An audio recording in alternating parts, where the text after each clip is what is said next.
Imagine receiving an extra $500 every month. Sounds enticing, right? For millions of Social Security beneficiaries, this could soon become a reality. In today's video, we'll explore the proposed Social Security Fairness Act, a groundbreaking legislation designed to provide this additional income to approximately 2.8 million individuals. But there's more to the story. We'll uncover who qualifies, the financial trade-offs, and how this could reshape the future of Social Security for all of us. Welcome to Financial Area, your trusted source for financial insights and updates. If you're ready to understand the potential impacts of this act and what it could mean for your financial future, stay with us until the end. Don't forget to like this video and subscribe to our channel for more content like this. The Social Security Fairness Act aims to address a long-standing issue within the Social Security system. It specifically targets the Windfall Elimination Provision, WEP, and the Government Pension Offset, GPO, which have long reduced the benefits for government workers who did not pay into Social Security taxes during their careers. These workers, including public servants like teachers, firefighters, and police officers, have faced reduced Social Security benefits when they retire or become disabled, even though they've contributed to other pension systems. The WEP affects individuals who receive both Social Security benefits from their own work and a pension from a government job where they didn't pay Social Security taxes. The formula used to calculate Social Security benefits for these individuals is adjusted, leading to a reduction in their benefits. Essentially, this provision was designed to prevent workers from receiving higher benefits than someone who paid into Social Security for their entire career. The GPO, on the other hand, reduces Social Security spousal or survivor benefits for individuals who worked in government positions and didn't pay Social Security taxes. Together, these provisions create a significant financial burden for many public sector employees.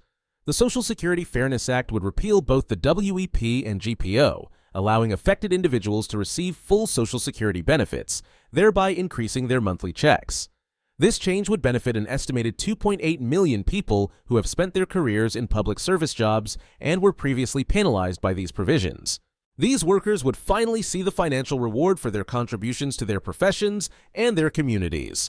While this is a positive step for those affected, the bill's passage would also have considerable fiscal consequences that need to be carefully considered. The implementation of the Social Security Fairness Act comes with a significant financial price tag, estimated to cost between $190 billion and $196 billion over the next 10 years. This substantial expenditure has raised concerns about the long-term sustainability of the Social Security program, which is already facing financial challenges due to an aging population and a shrinking workforce paying into the system. With the cost of providing an additional $500 per month to 2.8 million beneficiaries, the financial burden of the act would only add to the growing strain on the program. This funding requirement would likely need to be met through a combination of increased government spending, borrowing, or adjustments to Social Security taxes and benefits. Given the already high level of national debt, these costs could contribute to an increase in the federal deficit, which could have far-reaching economic implications.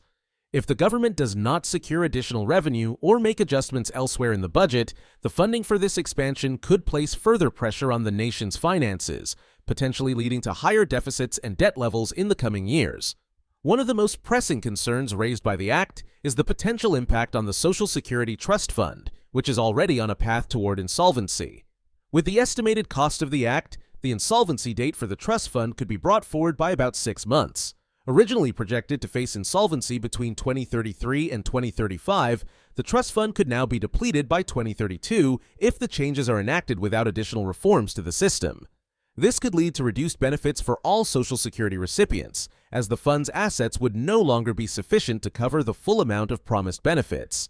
The accelerated insolvency timeline creates a sense of urgency around the issue, with lawmakers needing to weigh the immediate benefits of the Fairness Act against the long-term sustainability of the Social Security program itself. The proposed Social Security Fairness Act may only benefit a small fraction of the total Social Security recipients, while 2.8 million individuals stand to gain from the additional $500 per month. They represent just a fraction of the over 72 million people currently receiving Social Security benefits. The majority of beneficiaries who work or have worked in private sector jobs would not see any increase in their monthly checks. This limited scope of beneficiaries raises questions about the fairness and effectiveness of the program, especially when considering that the financial burden of the act could ultimately impact all taxpayers, including those who do not benefit directly from the changes. In addition to the distributional concerns, there are growing fears about the broader economic context in which this legislation is being considered. The possibility of an economic recession poses a significant risk to the future of Social Security. If the economy falters and unemployment rates rise, the amount of money flowing into the Social Security system through payroll taxes would decrease.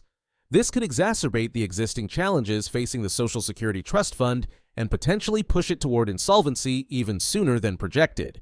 An economic downturn could also reduce the number of people paying into the system, further straining the financial stability of Social Security. If unemployment levels rise substantially, the system could see a reduction in the payroll tax revenue that funds Social Security benefits. With fewer workers contributing to the trust fund, the government might be forced to rely more heavily on borrowing or making cuts to benefits to ensure that the program remains solvent. This cycle of financial instability, especially if coupled with an increase in beneficiaries, could create a significant challenge for policymakers as they attempt to balance the needs of public sector workers with the broader economic realities. The financial sustainability of Social Security, already a growing concern, could become even more precarious in the face of these broader economic challenges. As the Social Security Fairness Act moves through the legislative process, it brings to the forefront several crucial considerations for the future of Social Security and the broader economy. On one hand, the Act offers significant financial relief to over 2.8 million public sector workers who have been disadvantaged by the Windfall Elimination Provision, WEP, and Government Pension Offset, GPO. These individuals who have dedicated their careers to public service could finally see the full benefits of their contributions, receiving an additional $500 per month. For these workers, the proposed changes would bring much-needed financial stability, particularly for those relying on Social Security as a major part of their retirement income. However, this financial relief comes at a steep cost. The estimated $190 billion to $196 billion price tag over the next decade raises substantial concerns about the long-term viability of the Social Security program. The program is already facing pressure due to an aging population and fewer workers contributing to the system, and the proposed expansion could exacerbate these issues. Bringing the insolvency date of the Social Security Trust Fund closer by 6 months is a critical warning sign. If the trust fund's resources are depleted sooner than expected, the broader Social Security system could face cuts in benefits, affecting all beneficiaries, not just those impacted by the Act.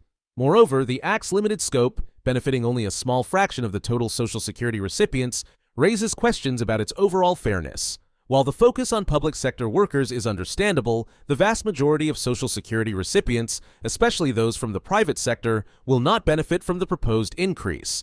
This could lead to a sense of inequality as taxpayers who are not part of the affected groups could be asked to bear the financial burden of the Act. The economic uncertainty surrounding the potential for a recession adds another layer of complexity to the situation. If unemployment rises, payroll tax revenues on which Social Security relies could shrink, making it even more difficult to support the expanded benefits.